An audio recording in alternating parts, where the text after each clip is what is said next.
Each day on this video series, from amateur to expert, we talk about how you can progress to becoming the greatest in your game. From time to time, it's useful to pause and say, well, where am I now? I've done over 130 of these videos and 2 books on how to position yourself as an expert, published by Penguin. I hope they've been helpful to you.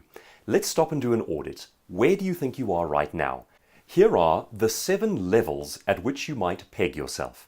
Now, I'm assuming that you're probably past the first one, which is rank novice. A novice is starting out, and this is a person who has possibly not even found their cause, their niche, their place in life. They're doing their very first job, and they may have been ushered into it by a friend, a kindly aunt or uncle, and they're doing it to get by, to earn a little bit of money. That's stage number 1.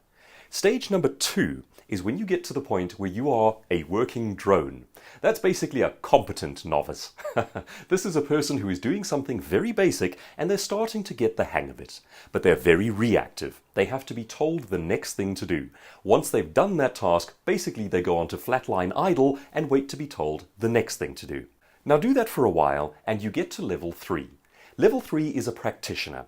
And a practitioner is perhaps the bulk of the working world, where most people tend to find themselves, and quite often where most people tend to stall.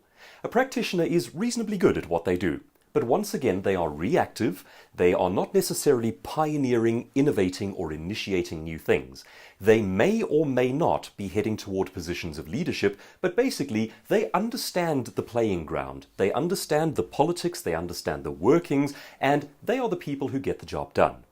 Keep that up long enough and you get to level number 4. Level 4 is the specialist.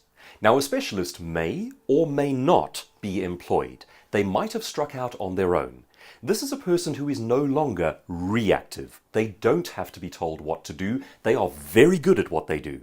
They are people who can see problems coming and ward them off in advance. They are planning their career. They are working proactively, and they're starting to become recognized as someone who is very good at what they do. Keep that up long enough and you arrive at level 5. Level 5 is an authority.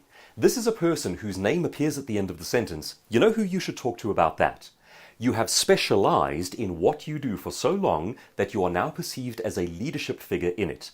People are starting to refer business to you. The deals are coming to you, the media might even be coming to you, and you are the name associated with what you do. Keep that one up long enough, you arrive at level 6.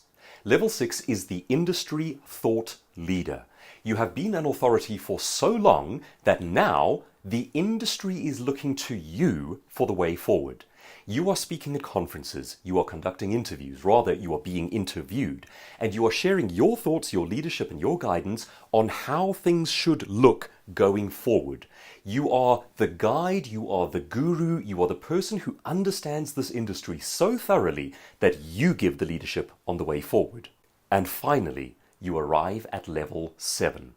Level 7 is what all of these videos and both of my books on expert positioning are geared toward achieving. You become the icon.